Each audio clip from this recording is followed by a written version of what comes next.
할렐루야. 오늘 말씀 우리 마태복음 2장 13절에서부터 18절 말씀, 죄악을 끊고 천국에 들어가는 비결이라는 제목으로 여러분들과 함께 은혜를 나눠보고자 원합니다. 오늘 말씀은요, 동방박사들이 아기 예수님 탄생 축하 방문과 함께 또 경배를 했잖아요. 세 가지 보배악, 한국 유학 몰약을 들여서 이제 예수님을 메시아로서 이제 경배했던 그 사건을 우리가 지난주에 함께 살펴보았습니다. 그리고 또한 헤롯의 아기 예수 제거 음모를 소개했던 마태복음 2장 1절에서부터 12절에 이어서 아기 예수의 애굽 피난과 헤롯 왕의 베들레헴 유아학살 사건을 오늘 본문에서 소개합니다. 동방박사들로부터 유대인의 왕으로 탄생하신 예수 그리스도에 대한 소식을 들은 헤롯 왕은요, 아기 예수를 죽이려는 음모를 꾸몄죠. 그러나 그러한 헤롯의 음모는요, 이미 하나님의 주권과 섭리, 개입하심으로 말미암아 무산되고 맙니다. 그래야 하나님은 동방박사들에게 꿈에 헤롯에게로 돌아가지 말고 왔던 길로 가지 말고 다른 길로 해서 너희의 고향으로 돌아가라고 지시했죠. 그리고 요셉으로 하여금 이제 마리아를 데리고 애굽으로 피신케 하는 내용이 오늘 본문입니다. 그런데 헤롯은요, 자신의 계획이 하나님에 의해 간파된 줄도 모르고 단지 동방박사들을 통해 아기 예수님의 거처를 알아내면 이제 자신이 그 아이를 죽일 수 있다고 생각했는데 이 동방박사들이 기다려도 오지 않는 거예요. 자기 궁에 와서 소식을 알려줘야 되는데. 그래서 그 이제 계획들이 무산된 것을 알고 이 별이 나타나서 이 동방박사들이 왔을 때부터 딱 계수해 보니까 2살 밑에 남아들을 다 죽여야 되겠다. 그래서 그 명령을 내려서 이 남자아이들이 이제 다 죽는 이 무서운 이 유아학살을 저지르는 것을 보게 됩니다. 이런 내용을 통해서요, 인류를 구원하기 위해서 성육신하신 예수 그리스도의 생애가 결코 순탄하지 않을 것이며 고난과 배척의 연속일 것이라는 것을 우리에게 복선으로 암시해 주는 내용이죠. 한편 이 마태가 여기서 아기 예수의 애굽 피신과 관련하여 호세아 11장 1절을 인용합니다. 호세아 11장 1절의 내용은 이스라엘이 어렸을 때에 내가 사랑하여 내 아들을 애굽에서 불러내었거늘 그 내용이거든요. 그러니까 이스라엘 민족의 애굽 피신과 출애굽의 역사를 장차 이루실 예수 그리스도의 구속 사역과 연관시키기 위해서 마태가 이 마태복음을 쓰면서 수신자가 누구였죠? 유대인들을 이제 향해서 이 마태의 공동체에다가 이 서신을 보내는 거잖아요. 그래서 정확하게 구약의 여러 선지서들의 예언서를 마태가 인용하는 것을 보게 되는데, 바로 오늘 이 예수님의 애굽 피신과 관련해서 이제 출애굽의 역사와 함께 예수 그리스도의 구속 사역을 여기서 일치시키기 위해서 호세아 11장 1절을 이용합니다. 즉 예수님께서 애굽이 상징하는 죄와 사망으로부터, 악으로부터 영적 이스라엘 그 성도들을 구원해 내실 것을 강조하기 위함이라는 거예요. 오늘 말씀을 통해서 우리는 죄악을 끊고 천국에 들어가려면 어떤 신앙의 자세와 태도를 갖고 승리해야 되는지 세 가지 대지로 여러분들과 은혜를 나눠보고자 원합니다. 첫째는 순종의 기쁨을 통해서 강하게 연단이 되어져야 된다는 거예요. 이것이 13절에서부터 14절에 기록된 내용이고요.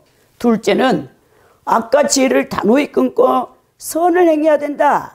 이것이 15절에서부터 16절의 내용이며, 셋째는 천국 가는 길을 막는 장애물을 극복해야 된다.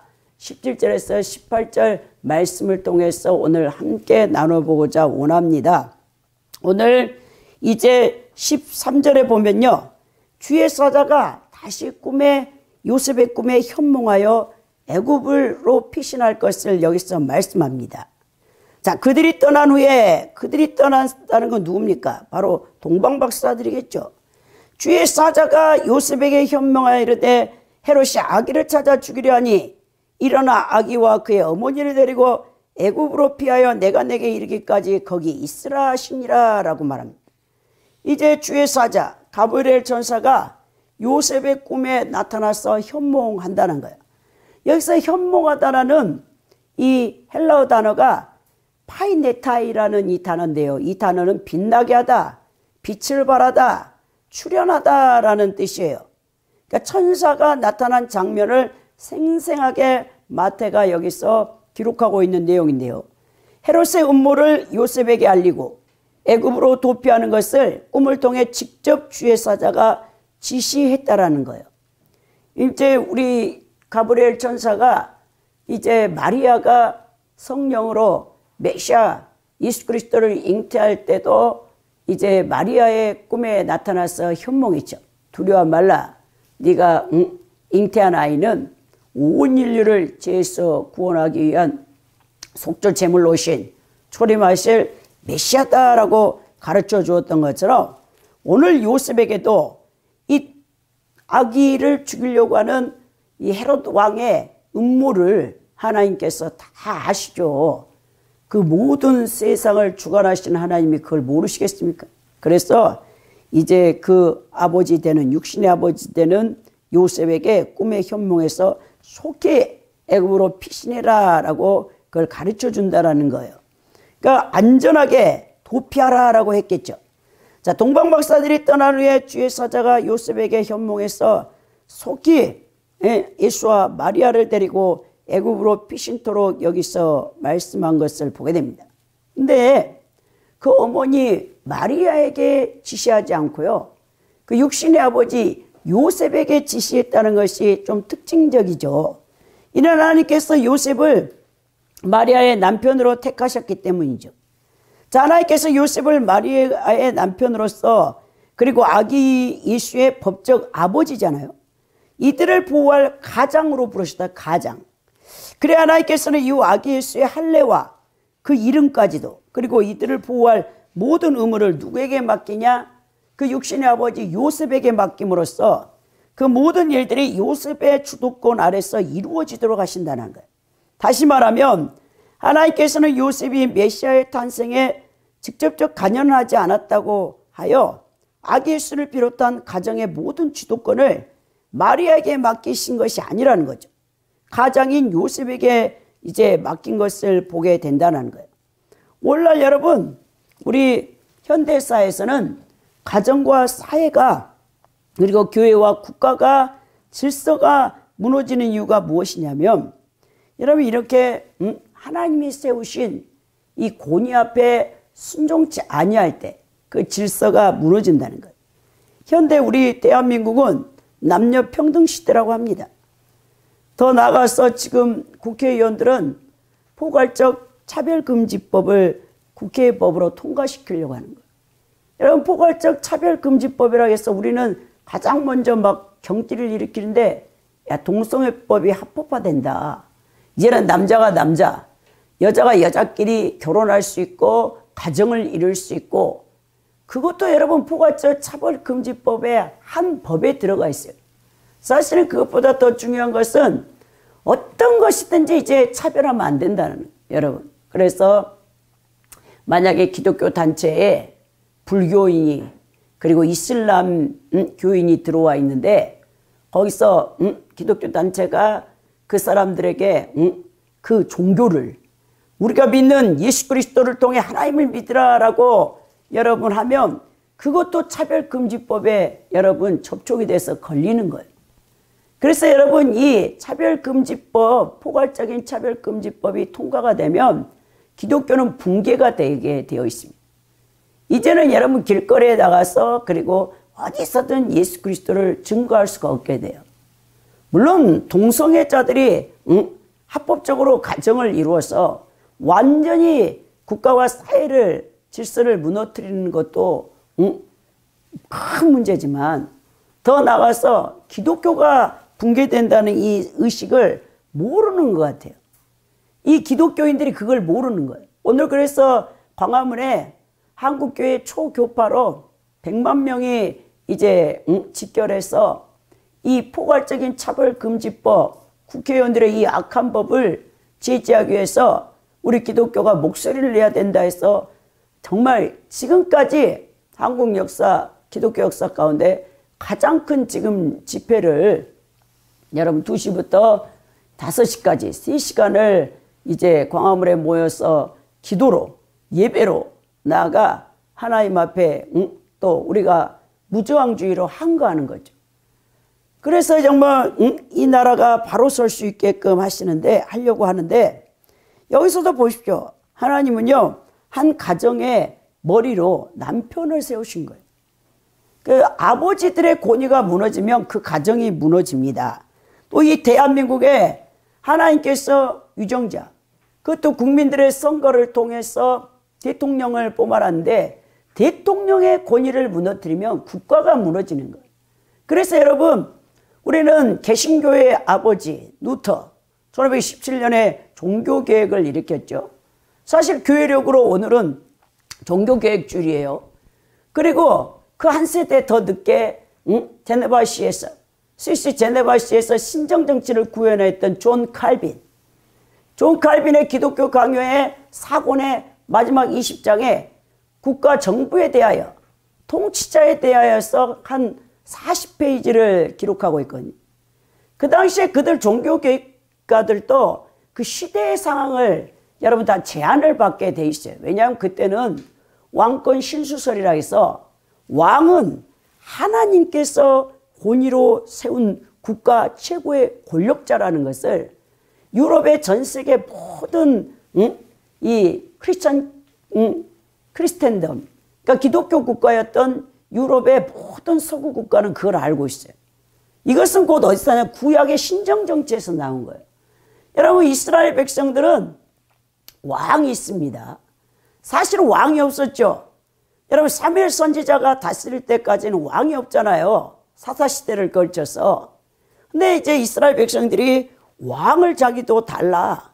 이방 나라의 왕들이 전쟁 때 나와서 그 주도권을 가지고 전사들을 군병들을 이끄는 것을 보고 승리하는 것을 보고 우리도 눈에 보이는 이 통치자인 왕이 필요하다 했을 때 사무엘 선지자가 하나님의 뜻이 아니다라고 했죠. 그러면서 하나님께서 그러나 너무 이스라엘 백성이 원하니까 왕을 세웁니다. 그 전에까지는 선지자가 대제사장, 영적 지도자가 다 이끌었죠. 이스라엘의 구약 성경을 보십시오. 그러나 시대의 상황에 따라서 왕을 필요로 했을 때 하나님께서 왕을 허락하시는 거예요. 그래서 초대왕 사울에게 사무엘 선지자가 기름 부어서 왕을 세웠고 이제 영적 통치자 대제사장과 국가의 통치자 왕이 따로 구분되어 권력이 분산되는 걸 보게 되는 거예요. 예전에는 고대 시대에는 곧 왕은 이 제사장은 곧 왕이에요. 그러니까 왕들은 다 제사를 하나님 앞에 드리는 거죠. 그래서 우리 백자 목사님이 우리 한민족 상고사에서 우리가 또 이렇게 황국, 배달국, 이제 우리가 고조선 그걸 살펴봤을 때 다 환웅 뭐 이런 사람들이 사실 국가의 왕이자 제사장이에요. 당군도 마찬가지입니다. 48대 당군 1대부터 우리는 이제 우상 숭배로 흘러가지고 대종교 같은 것은 당군 자체를 신으로 섬겼는데 사실 당군은 신이 아니에요, 여러분. 하늘에 계신 하나님 앞에 제천 행사를 행하는 제사장 겸 여러분 국가 통치 지도자였다는 거예요. 하나였던 것이 분리가 이렇게 된 거예요. 이스라엘 구약의 정치 사상을 봐도 교회와 국가 권력이 나눠지면서 그것이 계속해서 이제 종교개혁가들도 거기까지는 인정해요. 하나님은 교회와 그리고 국가의 권력을 나눠서 양 통치권을 양날의 칼을 주었다. 그런데 이 종교개혁가들은 뭘 얘기하냐? 반드시 이 세상 권력은 이 하나님을 섬기는데 우상을 제거하고 이단을 막아주고 그리고 국민들의 안녕과 복지를 책임져야 된다. 그러니까 정부는 곧 교회의 신여 노릇을 해야 된다.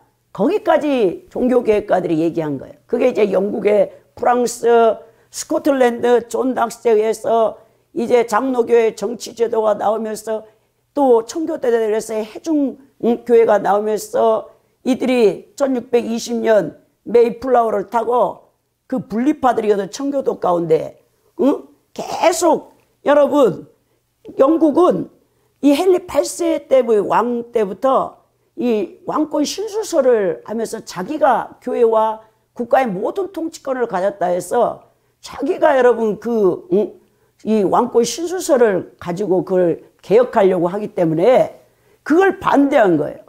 왕은 왕으로서 국가만 통치해라.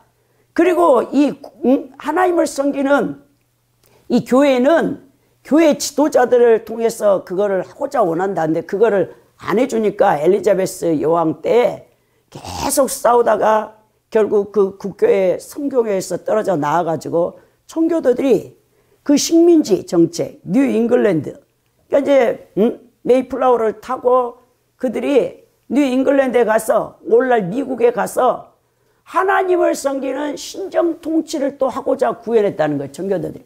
근데 그게 이루어지지 않죠.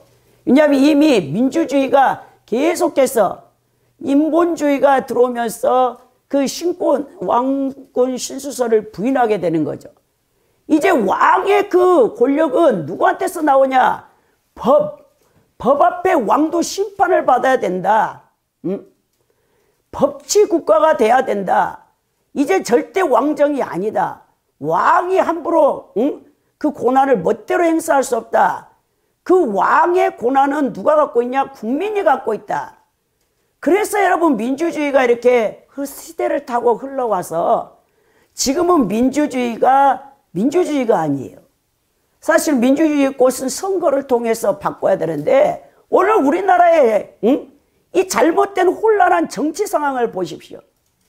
그저 그냥 촛불 집회라 해서 달려나가서 대통령과 하나님이 모든 권세는 사실 하나님으로부터 나와요. 여러분 로마서 13장에 바울사도가 그걸 분명히 얘기합니다. 바울사도가 로마를 전복시켰습니까? 전복시키지 않았어요. 여러분 로마 시민권을 가지고 왜 가이사 황제에게 가기를 원했죠? 복음을 전하기 위해서. 그 당시에 네로에게 목이 쳐서 순교를 당할지언정 로마를 전복시키지 않았단 말입니다. 그래서 종교 개혁가들도 아무리 통치권자가 마음에 들지 않아도 너희들이 폭력을 행사해서 혁명을 일으켜서 왕을 최고의 국가 통치자들을 들어엎어서는 안 된다. 하나님 앞에 기도로서 인내하면서 그러면서 칼빈 같은 사람 뭐라 합니까? 악한 왕을 세운 것은 너희 국민들이 하나님 앞에 죄를 범하기 때문에 너희들을 벌주기 위한 하나님이 징계하게 세운 악한 왕이다. 그 저주를 너희들이 받을 일을 했기 때문에 먼저 너희 자신부터 회개하라라고 종교개혁가들이 얘기한 거예요. 선한 왕을 세웠다. 하나님이 너희들을 축복하기 위함이다. 이건 바로 구약의 신정정치에서 행해졌던 그 이야기라는 거예요. 왜 국가 전체는 하나님과 언약을 맺었기 때문에 국민들이 하나님 앞에 죄를 범했을 때는 세상 권력자인 악한 왕을 세워서 너희들을 징계할 것이고 하나님의 저주와 심판이 임할 것이고 선한 왕을 세웠다는 것은 너희가 하나님 앞에 진실로 말씀 앞에 순종하고 바르게 살기 때문에 하나님이 너희를 위해서 축복하게 세운 왕이다라고 분명하게 말하고 있다는 것이요. 오늘 여러분 한 가정의 남편을 머리로 세운 남편을 무시하는 그 가정은 무너집니다. 자녀들도 절대 축복을 받지 못하는 거예요.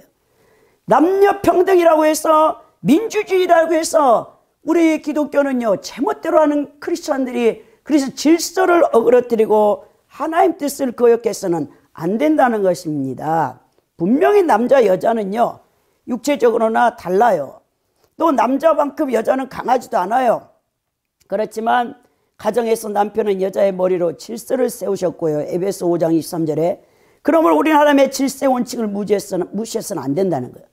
그리함으로 가정에서 아내는 남편을 가정으로서 위치를 존중함으로써 또 교회는 각각 서로를 섬기며 서로의 직분을 존중해 줌으로써 하나님이 세우신 가정과 교회가 질서와 조화를 이룬 아름다운 공동체가 되도록 노력을 해야 된다는 것이죠. 오늘 여러분 애굽으로 즉각 이제 자기의 아기 예수와 마리아를 데리고 이제 요셉이 순종하는 것을 보게 된다는 거예요. 여러분, 즉각적인 순종은요, 여러분들의 영적 성장과 성숙을 가져옵니다. 요셉이 천사가 지시한 대로 아기 한 마리아를 데리고 애굽으로 즉각 순종하여 피신하여 가족의 생명을 건졌죠. 우리 이러한 요셉의 행동을 통해 즉각적 순종의 자세를 배워야 합니다. 이는 주의 사자가 꿈을 통해 지시하였다는 점과 요셉의 도피가 밤에 이루어졌다는 것을 봐도 알 수 있다는 것이죠. 성경의 위대한 예인들은요, 하나님이 말씀했을 때 즉각적으로 순종해요. 오늘 우리는 너무나 인본주의에 익숙해. 내 생각이 많이 들어가 있어. 하나님을 섬기는데도. 하나님이 여러분 직통계시, 음성, 꿈 이런 영몽을 줘도요, 순종하지 않는 사람이 너무 많아요. 여러분. 성령의 불을 받았다고요? 불을 받았다고 해서 여러분 그 사람이 순종하는 줄 아닙니까? 절대 아닙니다. 여러분. 그만큼 여러분 순종은 쉽지가 않습니다. 아브라함을 보십시오. 갈대아 우르를 떠나라고 75세에 하나님께서 이제 창세기 12장 1절에서부터 3절에 명하셨을 때 바로 떠난다는 거예요. 그리고 100세에 낳은 아들 이삭을 모리아산에 번제로 드리라고 명령할 때 여러분 순종합니다. 창세기 22장 2절에 나와 있죠. 결국 이삭을 번제로 바치려고 순종한 아브라함의 믿음을 보시고 믿음의 조상으로 하나님 앞에 인정을 받게 된다는 거예요. 이처럼 우리도 하나님의 말씀을 즉시 실천에 옮겨야 된다는 거예요. 사실 하나님의 말씀에 대한 순종은요, 지연하면 지연할수록 더 행하기가 어려워. 이제는 행하지 않게 되는 거예요. 그냥 무시하게 된다는 거예요. 여러분, 성도들을 무너뜨리는 마귀에 관한 재밌는 이야기가 하나 있는데요. 하루는 악한 영이, 이 귀신들이 자신의 왕인 마귀에게 보고하는 대열을 가졌어요. 자, 누가 가장 교회를 많이 무너뜨렸는가를 놓고 이 악한 영들이, 귀신들이 보고 대열을 열었는데요. 근데 가장 그 중에서 성적을, 좋은 성적을 올린 이 악한 영이 누구냐면 질병의 귀신도 아니에요. 음란의 귀신도 아닙니다. 그 이름은요, 이 차차 귀신이에요. 차차 귀신. 즉 성도들은 핍박받고 더 열심을 내요. 핍박을 받을 때 예수님 못 믿게 하면 더욱더 우리 안에 생명 있는 사람은 강하게 예수님을 붙잡습니다. 집안에서요, 예수님 못 믿게 하잖아요. 그럼 악착같이 교회 가고 기도해요. 근데요, 집안에서요, 널널해. 교회 가든지 예배 가든지 방해하지 않잖아요. 자기가 자기 신앙을 그래 버려. 그래가지고 결국 신앙이 나태해지는 거예요. 질병으로 괴롭잖아요. 그부터 더 열심히 되는 사람도 있어요. 몸이 아픈 사람이 전도해서 더 열심으로 전도하는 사람도 있습니다. 근데요, 이 악한 영 가운데 이 차차 귀신은 뭐냐면요, 딱 어떤 생각이 들었어. 하나님이 말씀을 하셨어. 근데 순종을 못하게 하는 거야. 그게 딱 뭐라냐, 지금 하지 말고 차차 해라, 내일 해라 라고 속삭이는 거야. 아 그래, 오늘만 날이냐, 내일 해야지. 그 미뤄. 거기에 쉽게 모두가 넘어간다는 거야. 즉 기도도, 아이고 오늘 기도해야 되는데 아이고 피곤해. 피곤하니까 내일 해야지. 또 성경도 오늘 읽어야 되는데 아이고 오늘 바빠 죽겠네. 성경 읽을 시간이 없어. 아이고 내일 차차 하지.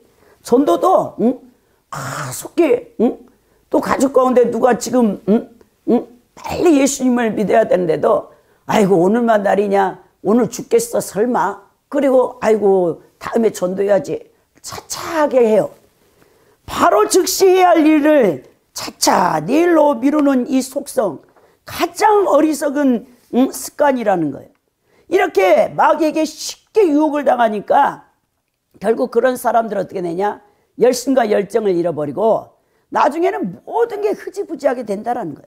사랑하는 성도 여러분, 이처럼 무엇이든지 차차하라, 내일하라 유혹하는 것은 처음에 별로 대수롭지 않게 보여도 실로 우리의 여러분 신앙의 근본을 무너뜨리는 무서운 유혹이라는 사실을 알아야 된다. 어떤 죄에 중독돼 있잖아요. 아 오늘 당장 끊어야지. 다시는 내가 이 죄를 범하지 않겠다. 그리고 결단하고 투쟁을 해야 되는데 아이고 내일 해봐야지, 내일 결단해야지. 절대 그 죄에서 못 노임받습니다 여러분. 그러면 하나님 말씀에도 즉각적인 순종이 필요하다는 거예요. 순종할 때 어떻게 해야 되냐? 기쁨으로 순종을 해야 됩니다. 억지로 하는 순종은요, 자기도 버겁고 고통스러워요, 여러분. 그래야 우리가 힘있게 말씀에 따라 천국 백성답게 이 세상을 이기며 살아갈 수 있다는 거예요. 순종은 더 큰 순종을 낳지만 한두 번 미루면 결국 더 큰 불순종으로 굳어지게 되고 나중에는 결국 하나님의 말씀을 버리게 되며 신앙이 파산되고 만다는 거예요. 무엇이든 생각나거든 지금 시행하십시오. 올 하루를 넘기지 말고 순종의 기쁨으로 연단되어져서 신앙의 아름다운 열매를 풍성히 맺어 하늘에 계신 하나님께 영광을 돌리시기 바랍니다. 시편 기자가 시편 119편 60절에서 주의 계명들을 지키기에 신속히 하고 지체하지 아니하였나다라고 다윗이 거기서 고백하고 있다는 거예요. 여러분, 어떤 하나님의 말씀이 생각납니까? 계명이 생각납니까? 그러면요, 즉각적으로 여러분 그 계명에 순종을 해야 돼요. 저는 오늘 이 거룩한 주일 예배에 교회를 오는데 갑자기 제 마음 가운데 성령님께서 마태복음 7장 12절의 말씀을 저한테 생각나게. 우리 기독교의 황금률이잖아요. 무엇이든지 대접받고자 하는 대로 내가 그렇게 대접하라. 그 말씀을 주시더라고요. 그래서 하나님, 제가 이렇게 죄 지은 게 많은가 봅니다. 남을 제가 이렇게 대접하지를 못했나 봅니다. 내가 대접받고 싶어요. 나는 존경받고 싶고, 나는 칭찬받고 싶고, 나는 다른 사람들에게 인정받고 싶은데, 그렇다면 다른 사람들에게 나도 그렇게 해야 되는데 내가 그렇게 하지 못한 부분이 있었나 봅니다 하고 해결을 했는데, 여러분들도 무슨 일을 하려고 할 때 딱 생각이 나잖아요. 그럼 즉각 순종을 해야 된다는 거예요. 여러분, 오늘 그렇지만 여러분, 우리가 하나님 앞에 즉각적으로 기쁨으로 순종한다고 해서 만사형통이 아니라는 거예요. 오늘 하나님께 순종했던 요셉과 마리아의 고난의 삶을 보십시오. 당시 마리아는 출산 직후로서 아기 예수를 데리고 사막의 뜨거운 햇빛과 추위를 견뎌가며 애국까지 가는 기나긴 여행을 감당해야 했어요. 여러분, 또한 아기 예수께서는 그 어떠한 기적적인 방법이나 예적 조치를 취해줌이 없이 평범한 인간과 똑같은 방법으로 애국을 피신하라고 하나님께서 하신 거예요. 하나님께서는 아기 예수께서 당신의 아들이라고 해서 어떤 특권도 부여하지 않으시고 더 혹독한 훈련을 통해 연단하는 것을 볼 수 있다는 거예요. 하나님께서는 성도들의 이 세상에서 더욱더 혹독한 시련과 고난을 통해 연단하심으로 순종하는 법을 배우게 하십니다. 순종한다고 해서 여러분 무조건 만사형통하는 것도 아닙니다. 오히려 순종하며 할수록 더욱더 영적 성숙을 위해서 더 강한 영적 훈련과 혹독한 시련을 견뎌내어 영혼이 성숙되어 모든 사람들을 품을 수 있는 귀한 그리스도로 하나님이 빚어가신다는 거예요. 사랑하는 성도 여러분, 하나님께서는 사랑하는 자일수록 더욱 엄하게 징계하시고 귀하게 쓰고자 하시는 성도일수록 강하게 연단하시는 분이라는 거예요. 따라서 여러분은 고난이 없다고 교만하지 말고, 시험과 어려움이 없다고 시험과 어려움이 많다고 불평하지 마시기 바랍니다. 오히려 고난과 시험이 많을수록 여러분들은 더욱더 하나님 앞에 정금같이 연단되어져서 하나님 앞에 기꺼이 받는 일꾼으로 하나님이 만들어가고 계신다는 사실을 아시고 도리어 기뻐해야 된다는 거예요. 오늘 보니까 어머니 요셉이 일어나서 밤에 아기와 그 어머니를 데리고 애굽으로 떠나갔다라고 14절에 기록되어 있죠. 야밤 도주한 겁니다. 즉각적으로 가야죠. 헤롯이 지금 군사를 시켜서 베들레헴에 2살까지의 남아아이들을 다 죽이라고 명령했기 때문에 속히 그가 가지 않으면 안 된다는 거예요. 여러분, 베들레헴에서 애굽의 변방까지는요 120km예요. 지금 여러분 마리아가 아이를 낳아가지고 산후조리도 지금 못하고 있는 가운데 이 애를 데리고 요셉이 여러분 도피해 간다는 건 쉬운 일이 아니에요. 그렇지만 그의 순종을 통해서 메시아가 살고 그리고 가족들의 목숨을 살려내는 것을 볼 수 있다는 겁니다. 여러분도요, 하나님께서 어떤 즉각적인 순종을 통해서 생명을 구원하시고자 원할 때 이렇게 순종을 해야 된다는 거예요. 두 번째로 보면 악과 죄를 단호하게 끊고 선을 행해야 된다는 것을 말씀하고 있는데요. 15절에 보니까 헤롯이 죽기까지 거기 있었으니 이는 주께서 선지자를 통하여 말씀하신 바 애굽으로부터 내 아들을 불렀담을 이루려 하심이라 라고 했다는 거예요. 여러분, 요셉이 주의 천사의 명령에 순종을 했죠. 그리고 헤롯 왕이 죽기까지 거기에 머물러 있었습니다. 사실 여러분, 자기 고향도 아니고 팔레스틴 땅도 아니고 애굽에 오늘날 보면 이민을 갔다고 볼 수 있는데 얼마나 힘들었겠습니까? 요셉이 여러분 뭐 뛰어난 재능을 가졌으니까 목수죠, 목수.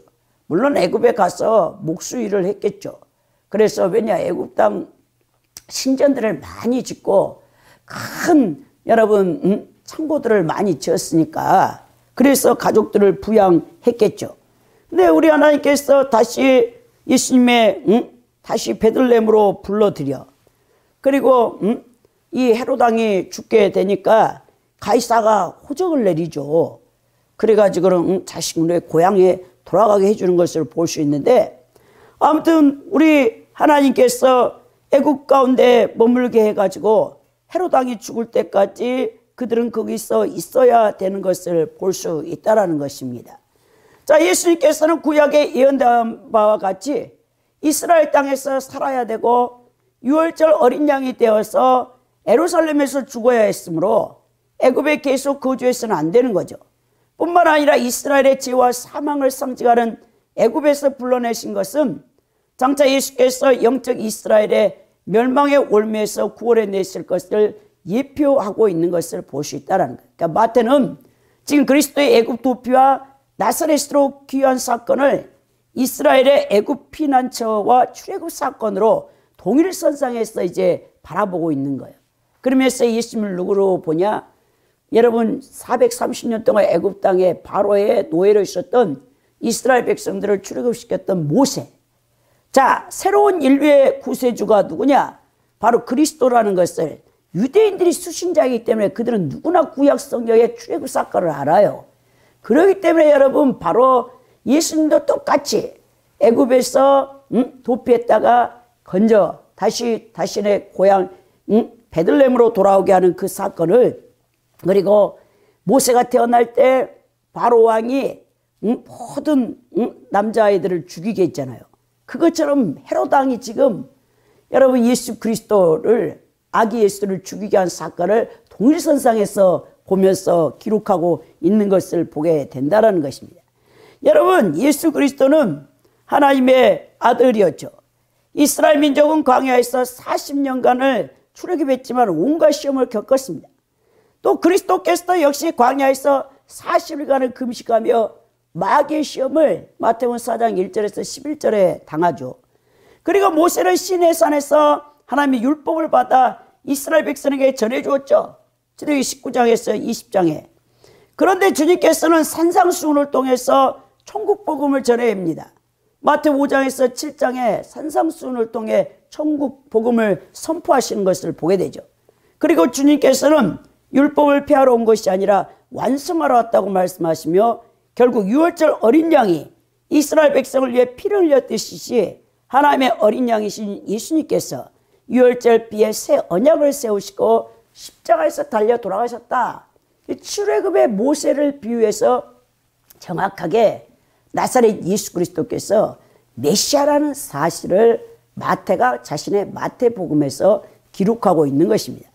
6월절 하니까요, 제가 이번 주에 동원시장에 딱 갔다 오는데 젊은 여자가 저한테 다가와서 전도지를 줘요. 딱 보니까 6월절 전도지, 하나님의 어머니의 교회에 전도지를 딱 주면서 그 사람이 하나님 어머니 교회로 저를 초청하더라고요. 그래서 제가 저는 예수님을 믿습니다. 딱 거절하니까 이 여자분이 6월절은 예수님께서 죽는 밤에 기념하라 했다. 대대로 지키라 하지 않았냐. 나한테 이렇게 반박을 해요.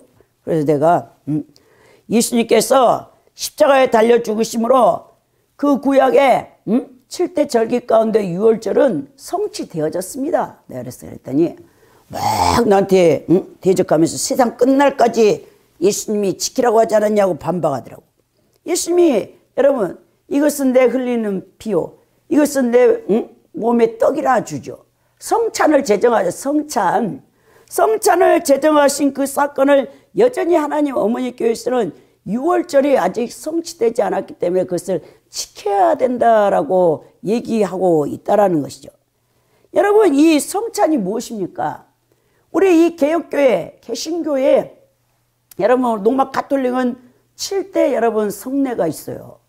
근데 우리는 종교교육가들이 2개의 성례만을 인정했어요. 하나는 세례, 교회의 입교식, 우리의 멤버십이다. 예수 그리스도를 주로 고백하는 우리의 공동체에 입교하는 시기를 상징하는 게 세례 아닙니까?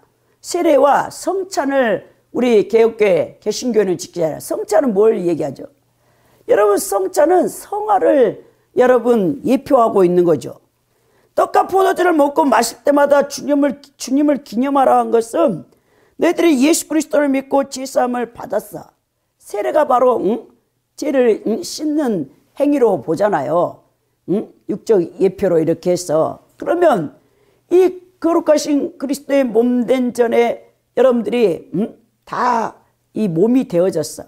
머리 대신 예수 그리스도와 성령께서 하나 되게 하셔서 우리가 한 몸을 이루는 게 교회 아닙니까? 교회 안에 들어온 우리 성도들이 예수님이 명하신 성찬, 예수님이 흘리신 피를 먹고 예수님의 지키신 몸을 먹고 할 때마다 여러분들은 무엇을 결단해야 되냐? 거룩하게 살 것을 결단해야 돼. 그 성화의 그것을 여러분들이 결단하고 기념하는 건데, 로마 가톨릭 이 화채설을 주장했단 말이에요. 이 성찬론에 대해서. 이 화채설은 여전히 희생제사를 드리고 있어요. 구약의 대제사장이 여러분 이스라엘 백성들 온 회중의 죄를 1년에 한 번씩 속해야 돼. 지성소에 가서 예수님의 이 우양의 피와 염소의 피를 갖고 들어가잖아요. 그래서 그 속죄소 뚜껑 앞에 7번 뿌리고 거기다 다 쏟아 붓는 거 아닙니까? 그리고 여러분 그 회중 전체가 1년에 한 번씩 그 제사를 드렸는데, 우리 예수님께서는 단번에 히브리서 기자가 10장에서 자신의 몸을 드림으로 인류의 죄를 단번에 해결하셨다라고 했거든요. 근데 여전히 지금도 여러분 로마 가톨릭 신부들이 매주 미사를 드리잖아요. 그 미사는 아직도 희생제사야. 그 희생제사를 아직도 드리고 있다고. 아직도 예수님이 다 이루신 것을 그 미사를 통해서 희생제사를 드리고 있고, 실제 예수님의 몸과 피라는 거예요. 그 포도주와 여러분 떡이. 그거를 절대로 몸은 성도들에게 주지만, 신자들에게 주지만, 가톨릭 신자에게 주지만, 이 피는 실제적인 예수님 피기 때문에 이걸 흘리면 안 되기 때문에 신부가 다 마셔.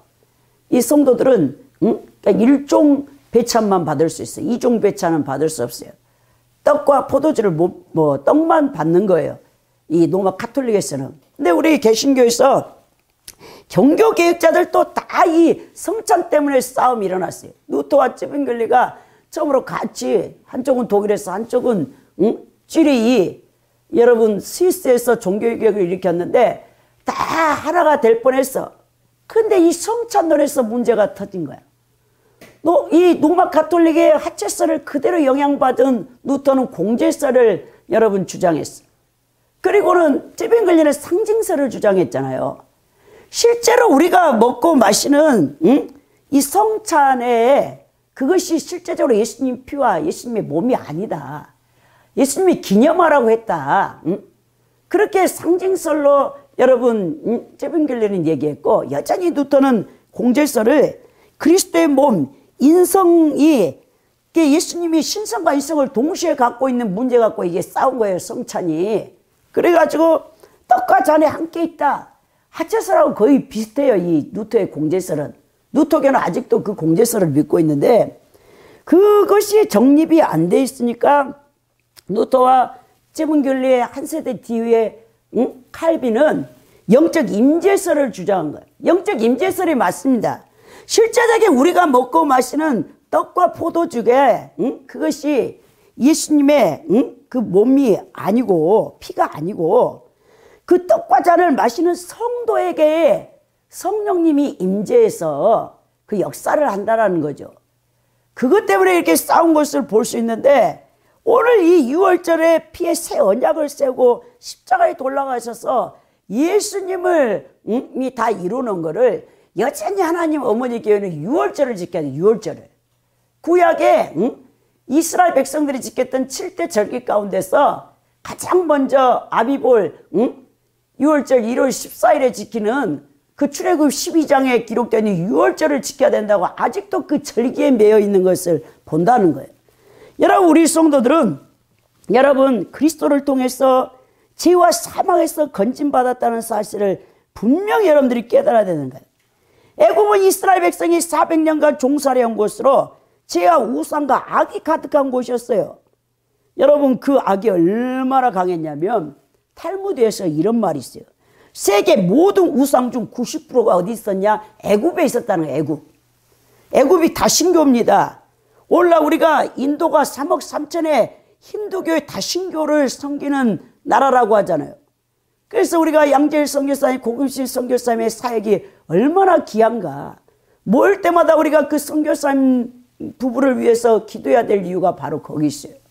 거기는 3억 3천의 다신교를 섬기는 나라에서 예수 그리스도의 복음을 증거하고 있는 우리 양재일 선교사님이 선교 보고로 오실 때마다 뭘 합니까?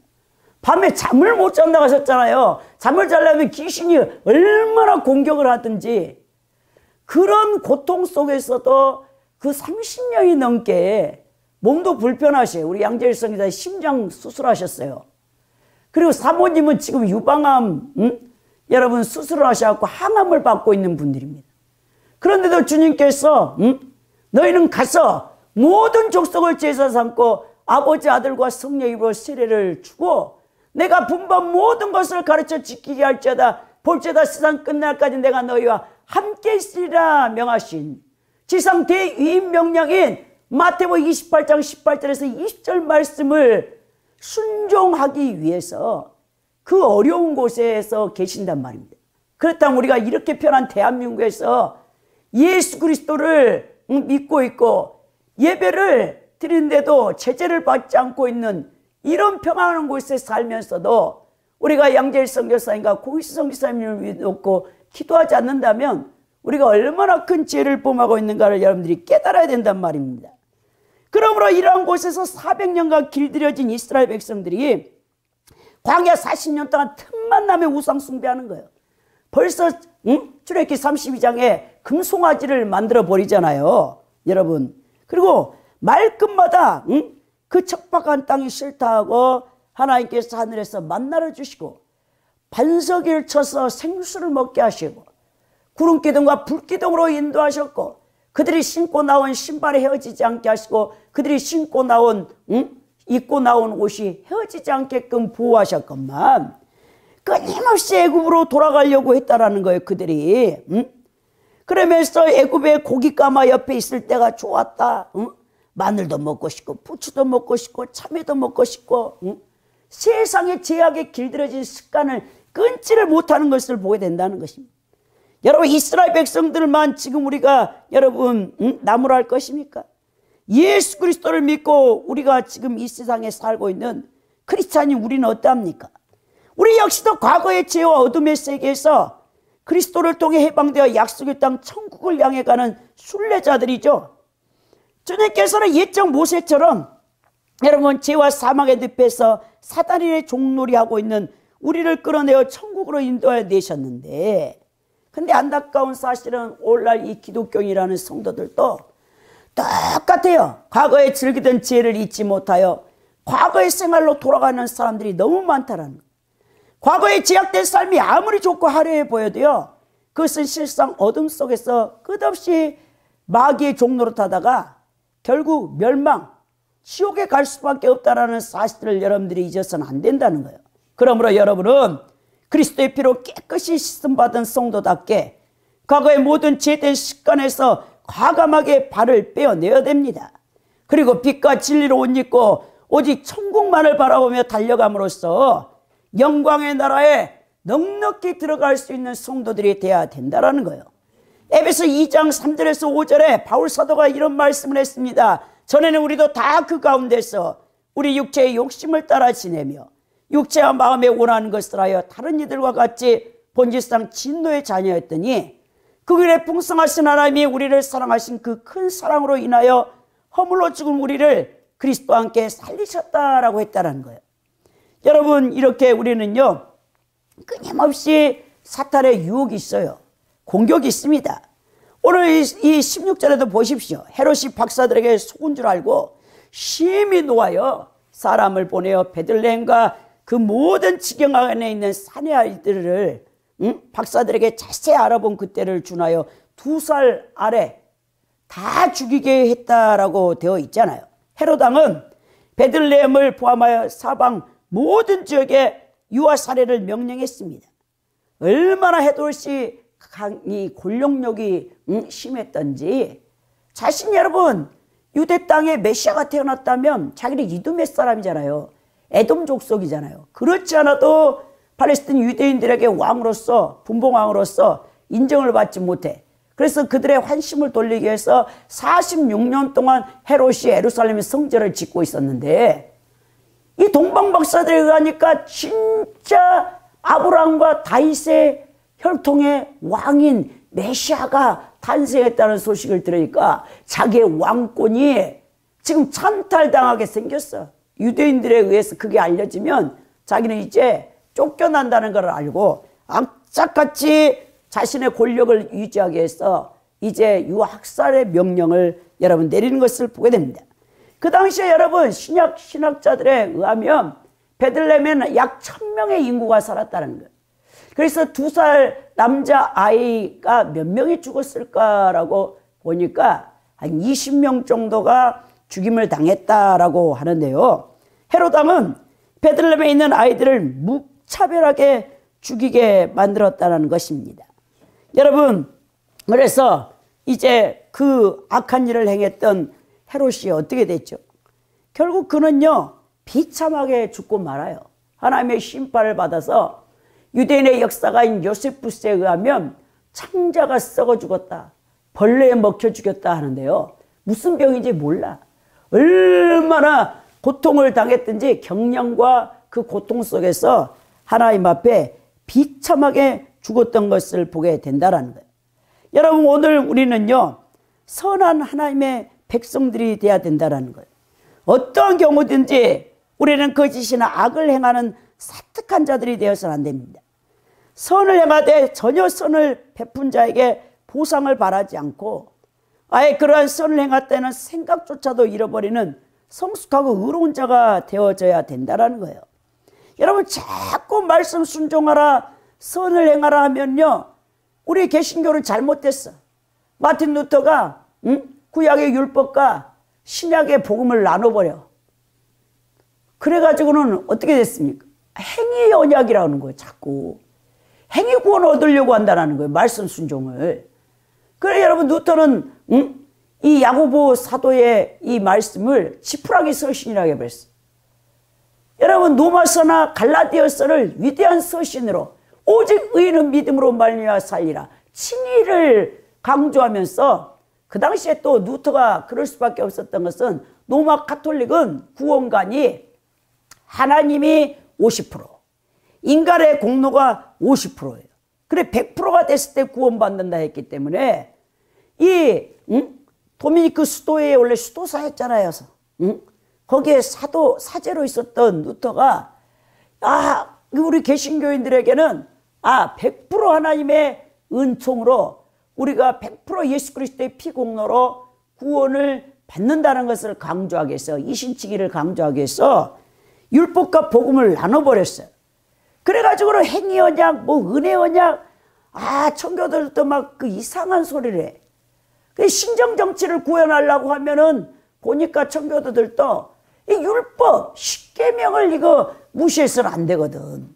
그래서 칼빈의 제3용도의 양도로 막 그 율법을 이상하게 난도질해가지고 말도 안 되는 소리. 여러분, 우리 예수님이 오셔서 우리를 대속해서 죽었다고 해서 우리가 여러분 말씀 순종을 율법 행위로 그렇게 치부하면 되겠습니까? 잘못됐다란 말입니다. 그래서 우리는요, 정말 예수 그리스도를 믿는데 말씀 순종하면 우리 개신교에서는 그것을 행위 구원이라고 해요. 행위 구원. 여러분, 그런 엉터리 같은 신학을 믿어서는 안 된다는 거예요. 자꾸 하나님 말씀에 순종하여 선을 행하고 베푼 자들을 행위 구원을 주장한다라고 잘못된 이 개신교 신학 때문에 우리가 잘못 알고 있는데요. 여러분들은 늘 마음 가운데 이제 선을 해야 돼. 선을. 악을 선택하지 말고 인간의 자유의지가 있잖아요. 늘 우리 하나님께서 여러분들 앞에 복과 저주를 놓아뒀다겠어요. 그럼 여러분들은 인간의 자유의지를 갖고 있는 여러분들은 선택을 해야 돼. 그래서 여러분들 항상 선을 선택해서 하나님을 기쁘시게 하고 주변 사람들에게 선한 영향력을 미치는 복된 자들이 되어야 된다는 겁니다. 그래야 할 때 여러분들의 마음은 천국이 돼요. 천국. 뭐가 있어서 기쁜 게 아니에요. 여러분. 정말 크리스찬들의 본질적인 기쁨은 아무것도 없어요. 이 세상에 가진 것 아무것도 없어도 여러분들이 하나님 말씀에 순종하면 그 순종에 성령님이 평강을 주시고 또 기쁨을 주시고 소망을 주셔서 능히 넉넉히 이 땅을 승리하게 하신다는 거예요. 여러분, 근데 천국 가는 길은 막대한 장애물이 있습니다. 그걸 극복해야 되는데요. 오늘 에레미야가 말씀을 17절에서 마태가 인용을 했어요. 남아에서 통곡하는 소리가 들릴 것이다. 에레미야 31장 15절의 이 말씀은요, 여호와께서 이와 같이 말씀하시니라. 남아에서 슬퍼하며 통곡하는 소리가 들리니 나엘이 그 자식 때문에 애곡하는 것이라. 그가 자식이 없어져서 위로받기를 거절하는도다 라고 했죠. 여러분, 이 나엘이 누굽니까? 이 이스라엘의 국부인 이 야곱이 가장 사랑했던 아내잖아요. 그 아내하고 결혼하려고 했는데 자기 장인어른 여러분 속여가지고 큰딸 레아를 그냥 줘가지고 그래가지고 그 고통을 받았는데, 여러분, 남편의 사랑을 그렇게 받는 나엘이 무자해, 자녀가 없어. 자기 언니 레아가 6명의 애를 낳을 동안 아들, 딸을 막 낳는데도 한 명을 낳지 못하잖아요. 그러니까 얼마나 슬프겠습니까? 자식이 없으니까. 근데 결국 나중에는 요셉과 베냐민 두 아이를 낳았죠. 근데 이제 돌아오는 길에 야곱이 자신의 고향 가나안 땅으로 돌아오는 길에 만삭이었던 나엘이 우상단지를 아버지 집에 수호신인 복을 주는 드라비를 갖고 숨겨갖고 오다가 결국 야곱이 그 자기 장인어른이 쫓아갔잖아요. 나반 삼촌이. 내 수호신을 내놔라 했을 때 없다고 다 뒤져봐서, 내 장막을 다 뒤져봐서 그것이 나오는 자는 반드시 죽을 것이라고 야곱이 얘기했거든요. 말이 씨가 된다고. 가장 자기가 사랑했던 아내가 나엘이 그걸 갖고 훔쳐갖고 왔잖아요. 그래서 낙타 안장에다가 감춰놓고 아버지가 왔는데도 자기가 지금 경수를 하기 때문에 내려올 수 없다 해가지고 그걸 숨겨왔잖아요. 결국 여러분, 나엘이 아이를 낳는 그 산통에 견디다 못해 베냐민이라고, 슬픈 자식이라고 이름 주어주고 고통이 많은 자식이라고 이름 주고 했을 때 얼른 베냐민이라고 이름을 야곱이 바꿔주는 걸 보게 되는데, 오늘 그것을 여러분 표현하면서 이것은 사실 여러분 에레미야가 이 북이스라엘이 이방 포로로 끌려갈 때 민족적인 슬픔을 비유한 이 문학적인 표현이거든요. 여러분, 이것을 헤롯에 의해서 베들레헴과 인근 지역의 유아들을 학살을 당할 때 그 아기들의 어머니의 그 고통에 눈물을 흘렸다는 내용을 여기서 이렇게 표현을 하면서 18절에 뭐라냐.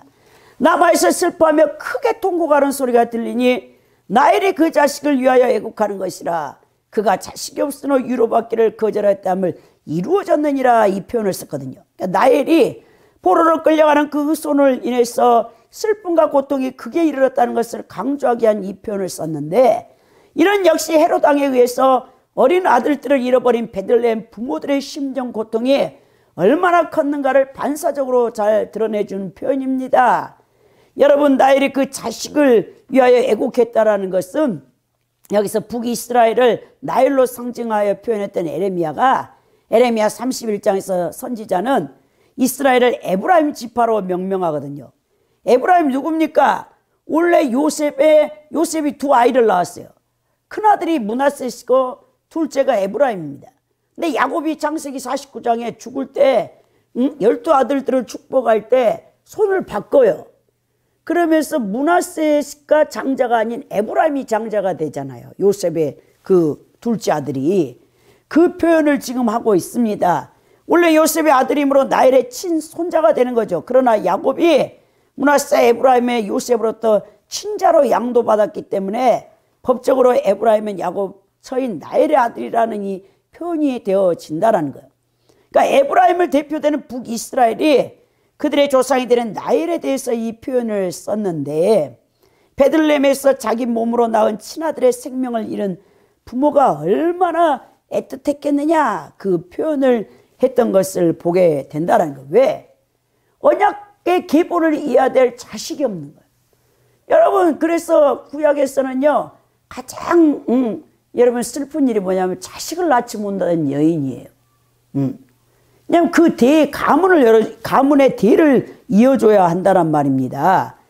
여러분, 이처럼 우리 천국 가는 백성들에게 여러분 장애물과 경주가 넘어야 될 게 너무 많다는 거예요.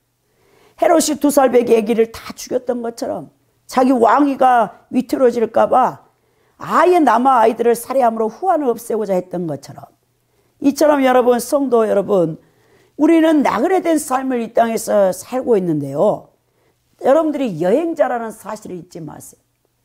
여러분들이 엊그저께 10월 25일 그러니까 금요일 오전 8시에 우리 국민 배우 탤런트인 김수미 여사님이 집에서 잠을 자다가 당 쇼크사 당 수치가 500이 넘어갔다니까 당 쇼크사로 심정지로 돌아가셨잖아요. 근데 이분이 2018년부터 집사부 일체 같은 TV 오락 프로그램이나 여러 프로그램에 나와서 그때의 영정사진을 찍고요, 자기 인생을요 하나하나 다 정리했어요. 자기의 그 재산을, 또 자기 며느리 탤런트잖아요. 드라마에서 같이 나와가지고 어머니와 딸 서여름이라는 그 며느리에게 20억짜리 집을 다 양도해주고 75세에 돌아가셨지만 자기 인생을 항상 이분은요 언제든지 이 죽을 준비를 정리하고 살았다라고 이게 나오더라고요. 그분이 이제 김혜자 권사님을 통해서 예수님을 믿고 그 다음부터 자기의 남겨진 삶을 또 예수 그리스도, 네, 여러분 유튜브 보면 간증 들어보세요. 정말 은혜스럽더라고요. 일찍 친정어머니, 친정아버지 17살에, 친정어머니 18살에, 5이 형제들 가운데 다 단명하는 집안인데 제일 큰 언니와 자기 둘을 살고 일찍 50대 전반에, 아버지가 일찍 가고 어머니가 52세에 돌아가셨어요. 자기가 막내딸 다섯 자녀 가운데 막내로 군산 출신이에요, 전라북도.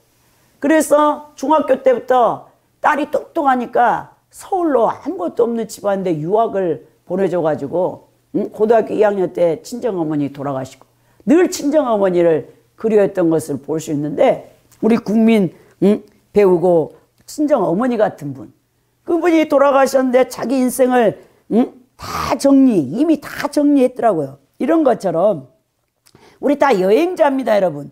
이 세상에서 여러분 100세 밑으로 다 우리는 죽게 돼 있어요. 우리 성도들은 우리 가는 길이 매사 형통하고 아무런 장애가 없기를 바라겠지만, 그러나 옛적 이스라엘 백성들 약속의 땅을 향하여 발걸음을 떼어놓기 전에 바로에 의해서 몰살당할 뻔한 위기를 넘겼고, 애굽을 나와서도 홍해라는 장벽이 기다리고 있었고, 40년 광야 가운데 굶주림과 목마름의 장벽이 있었고, 온갖 대적들과 유혹의 함정들이 통과되어져 했습니다. 우리 예수님도 어떠셨습니까? 이 땅에 하나님의 아들 오셔서 33년을 사시고 돌아가셨지만 온갖 시험과 장애와 질고 고통, 가난 다 겪으신 분입니다. 여러분, 그렇다면 우리 성도들도 이 수많은 장애물이 여러분들 앞에 놓여 있다라는 거예요. 천국 가는 그날까지. 성도들의 천국 가는 길에도 수많은 사탄의 함정과 공격과 장애물들을 이겨서 승리하는 자만, 이기는 자만이 천국에 들어간다라고 분명히 요한계시록의 요한 사도가 그 얘기를 여러분들에게 계시의 말씀을 주시는 겁니다. 그러므로 장애물을 뛰어넘듯 성도들도 예수님과 성령께서 주시는 능력을 힘입어서 사탄의 방해와 시험 영적 전투에서 승리하여 영광의 나라에 힘차게 달려 들어갈 수 있는 분들이 돼야 된다는 거예요. 디모데후서 4장 7절에 바울 사도가 이런 말을 했어요. 내가 선한 싸움을 싸우고 나의 달려갈 길을 마치고 믿음을 지켰다라고 말했습니다. 결론적으로 이런 애굽의 죄악과 악을 끊고 천국에 들어가 천국을 차지하는 이 비결을 함께 나누었는데요. 천국을 넉넉히 들어가 차지하는 비결은 첫째는 기쁨으로 순종을 하되 즉각적으로 순종했고, 또한 어떤 고난과 시련 가운데서도 연단이 되어져야 한다는 거예요. 악과 죄악을 단호하게 끊고 선을 행하는 데 힘쓰시기 바랍니다. 또 천국 가는 길에 어떠한 장애물이 있다 할지라도 그것을 능히 믿음으로 극복하고 이겨내야 된다라는 것입니다. 사탄은요, 오늘날도 교회와 성도를 무너뜨리기 위해서 여러분 엄청난 공격을 쏟아부어요. 그러나 그것은 하나님의 주권과 섭리, 하나님이 다 주관하고 계세요.